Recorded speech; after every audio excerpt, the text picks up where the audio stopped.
This is a story about my running in a marathon in Little Rock, Arkansas.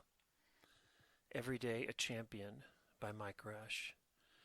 My alarm rings in a dark hotel room. I slide from the bed, careful not to wake the wife, go to the bathroom and make the coffee, do things in order, skip the shower and the shave, eat a banana. I'm so excited. Get dressed, go outside and stretch. I've been planning this day for months. Run a little bit, watch the clock. In an hour, I'll run in Little Rock's first marathon. My first one, too.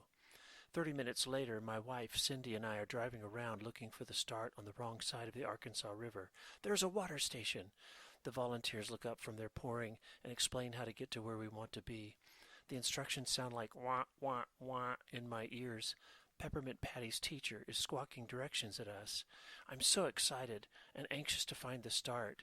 Why didn't we find this place last night? It doesn't matter. Finally we park the car. The start and about 2,000 runners are straight ahead of us. It's a beautiful cloudless morning in May. The humidity is low, and so is the sun. I mentioned to Cindy this is a great day for running while unconsciously quickening the pace toward our destination. If you slow down, you'll calm down, Cindy says. She's right. I do both. Most of the runners are already standing at the road at 3rd and Broadway. The scene is energetic. Runners greet friends and share best wishes. Some stretch, others jog in place or jump up and down. They're doing anything they can to release their nervous energy. I get the feeling these folks are urgent to set a personal best, whether it is to win or simply finish. The runner's only similarity is the colored bibs with our names and race numbers pinned somewhere on us. The colorful outfits make the start a rainbow river. The body types vary as much as the running gear does. Some are chiseled with nearly zero body fat. Most are not. Whoa, surely that one can't finish a marathon. The carnival atmosphere in the parking lot next to the start distracts me. The race organizers have parked a flatbed trailer on the sidewalk. Some guy is up there thanking people and talking about how none of this could have happened if it hadn't been for the vision of someone most of the racers will never know. Several tents are set up around the perimeter of the lot. Let's see, I can get water here, a pre-race massage over there, and pick up my late registration packet in the back. Most of them are businesses hawking goods. There's runner's goo, cool shirts, and bumper stickers. I don't see what I'll probably really need in a couple of hours. Toilet paper. It's time to leave Cindy's side and join the crowd in the street. I look for the official pacer who will average an 11-minute, 30-second mile.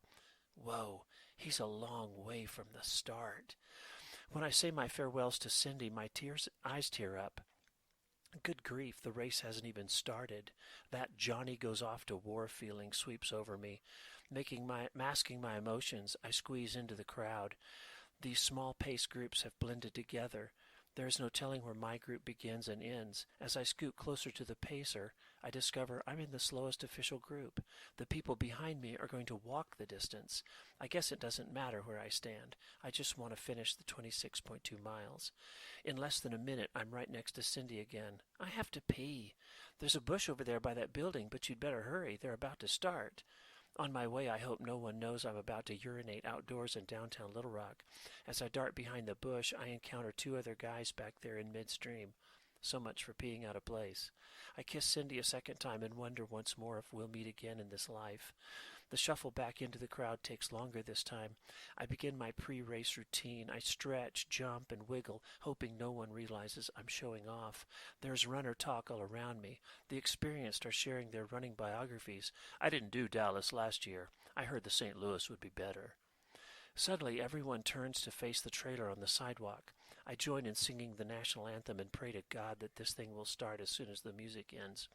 We finish singing. I wonder, while turning to face the start, if the people around me are as close to puking as I am. I don't hear the actual gun sound, but the sudden electricity in everyone is palpable. I'm running my first marathon. Well, not really. We're packed in so close all I can take is baby steps. Finally, there is enough room to run. I cross the mat that reads the computer chip tied to my shoe. A computer logs my name, number, and moment. My marathon has officially begun. In these first few miles, runners spread out. I fall behind with several others. We form a small running group. They learn that this is my first. I learn it's theirs too. I'm less nervous than at the start. One of the ladies notices a Bible verse on the back of my shirt and calls me Isaiah from then on. I don't mind. Hey, Mike! My wife is standing on the side of the road. Gratitude washes over me. "Hey, I love you," I respond. Someone in the pack asks if she's my wife. "No, she couldn't make it this year." We laugh. We show our lack of respect for these first few miles in our talk about everything but the race. The course winds around the Alltel Arena and takes us into older neighborhoods. So many people have come out to see us run. Something unexpected happens. The crowd screams. With every step I hear my name and encouragement. Their words are about me. "You look strong. You're looking good." The third water station sits at the end of 6 miles. I still feel good. Grabbing water from a volunteer, I run through the station. The water splashes all over my face, hardly any of it getting into my stomach. The sun, temperature, and humidity all rise, but I don't give it much thought. I just want to keep going. The runners are much more spread out now than before. Few people run near me. I've pulled away from the lady who called me Isaiah and the rest of that group too. This far from the start, it's hard to feel that pre-race excitement. The onlookers are clustered in groups. They come in waves. For a few minutes, my name is said 50 times. Their interest in me calls forth energy and courage. Then I don't hear it for another 20 minutes. Policemen hold back traffic throughout the course. I feel so important. Months of dodging cars have ended. Today, the cars wait for me. The police presence allows running right down the middle of the road. I thank them at every corner. "No problem," is the standard reply. I count the miles in my mind. 9, 10, 11. I'll be at the halfway point in less than half an hour. I feel pride in my pace. At this rate, the finish will come at 4.5 hours. I'm excited about the possible outcome of my first marathon. The midpoint is up ahead. A party waits at the halfway. Runners adorned with medals walk the sidewalks. They must have run the half marathon. They're finished. There are extra porta potties, Vaseline for what's chafing, and plenty of volunteers to cheer me on to the second half. I can stop and take a break, but I want to keep my pace. The atmosphere injects me with sudden energy. The next 10 miles of the marathon is a 5-mile out and back. The course runs down to the Rebsamen Golf Course, then along the Arkansas River and under the I-40. A few yards further, it turns around and runs right back under the bridge on the same road. I've shuddered while I looked at this section on the map many times in preparation. This could easily be the most boring and challenging part of the race. When I've made it through this part, I'll only have about 3 miles left. I just have to make it through this part. Not even 2 miles beyond the midpoint, I know something is wrong. My legs are heavy, and the energetic want-to is gone from my step. I try to figure it out. Maybe I should have eaten more at the start, or eaten something along the way. Maybe I'm not drinking enough water at the stations. Maybe I ran too fast in the first half. Heat, humidity. In my mind, I fill in bubble E, all of the above. Mile 17. I'm slowing. I'm walking. I'm defeated.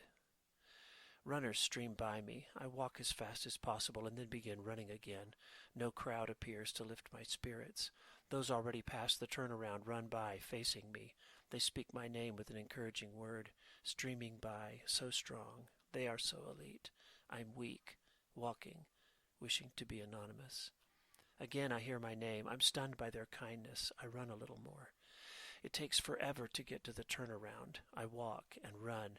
My run looks more like my walk. Head down, shoulders slumped. I still hear my name. Runners and volunteers continue their encouragement. "Can't you see I'm walking? This is embarrassing." That doesn't seem to matter to them. The agony of movement sets in. Now I'm on the other side of the turnaround. Amazingly, there are people behind me. When our paths cross, I lift my head and say their names to encourage them. "Hey, Isaiah!" My head snaps up. She's still running. I don't recognize anyone around her. I decide to keep my head up the rest of the race. 5 miles are left. I have pushed myself farther than ever before. I don't see how I can keep going. The pain is excruciating, more than ever I've felt. Every time I plant a foot, pain shoots from my calf, through my knee, and into my hip. My skin hurts in the abdomen and chest from 4 hours of jarring. The suggestion to quit accompanies every step. There is no one to talk to. I can't anyway. A much older woman passes by and then steps into the porta potty. No wonder she passed me. I have to walk again. I take water and Gatorade at the next station. I walk by the official timer with 3 miles to the finish. It might as well be 100. I'm ashamed. She's announcing the time since I started and sees me walking. 4 hours, 25 minutes. Whoa, I better slow down. She laughs. The old woman from the bathroom runs by me. I begin to run. I walk when there are no onlookers, then run when passing them. They are my motivation. I catch up to two women who have passed me several times when I walk. I decide to stay with them. Their determination to keep going inspires me. If I can just stay on their heels, I'll be okay. I hurt so badly. One of their friends is on a bike. She talks constantly. We don't talk. Our feet move in slow motion. We run up on people cheering for us. They don't know how badly I hurt or need their encouragement. We work our way through Water Station 12. I take a segment of an orange. I've almost got it down when I realize I'm eating the peel, too. A little over 2 miles are left. Oh God, I have to walk again. The two women leave me. I'm alone. Ahead, the crowd increases in size, and so does the encouragement. It's no longer about me. It's all about how much is left. You've only got a mile. You can do it. There are 2 hills in the last mile. I hate whoever designed this course. I run the first hill but must walk down. Between the hills, a volunteer is holding traffic. "This is not a hill," she screams at us. "This is an opportunity. This is your last opportunity." She is an angel. She makes me cry a little. She sees how weak and broken I am, but she believes in me. She thinks I am a champion. I walk over the second hill, my last opportunity. Water Station 13 is ahead, Gatorade and water, just like the last 5 stations. I turn the corner. The crowd is thick. The cheering is a beautiful distraction. The top 3 racers finished almost 3 hours ago. Why are these people still here cheering for me? They want me to finish. I'll be no more than a name and number in tomorrow's race results, but they still want me to finish. I want me to finish too. I can't believe my eyes. There is a man up ahead on the other side of the road with a garden hose. The water makes a huge parabola. I take the extra steps to get under it. I feel like I'm waking up from a nap. I'm alive again. People are yelling. I turn the final corner of the race. The majestic state capitol building looms before me. People are crowded on both sides of Capitol Avenue. I run over a mat that reads my computer chip, and my name appears on a computer screen at the finish line. I hear Michael Rush, number 167, over the loudspeaker, followed by a roar from about 2,000 people who holler my name and tell me how strong I look, what a champion I am. 100 or so yards from the finish line, I catch a glimpse of my wife's face, wearing an expression so sweet it can't be described. I hear "Daddy," and remember that my daughters agreed to cross the finish line with me. They stride next to me, their hands in mine. I feel their pride. My foot hits the final computer pad 5 hours and 10 minutes after I started. The crowd is deafening. A volunteer puts a medal around my neck, while another removes the chip from my shoe. I hug my daughters, and the tears flow. I spot my wife. More hugs, more tears. I'm so glad it's over. I'm so happy with myself. I've done it. Everyone congratulates me. My picture is taken. I finish my race long after the winner, but when I finish my race, I win. I am a champion, and I don't want this feeling to end. And then I suddenly realize it doesn't have to. I'm standing just beyond the finish line. Brand new finishers are running into my view. I congratulate them. As these exhausted warriors walk by, I wonder, who will congratulate them for what they accomplish tomorrow? In the morning, I'll begin a race of a different kind. So will my family members and co-workers. We won't wear bibs with race numbers. However, we will compete with ourselves for a personal best, and for some, that will mean just getting to the finish. We'll need all the encouragement available. As we depart the finish area, I decide to see people in a different light from now on. Everyone is running in one of the many races of life, all trying to set a personal best. Anyone who stays in the race and finishes is a hero. Everyone needs encouragement and somebody to scream at them, for them at the finish line.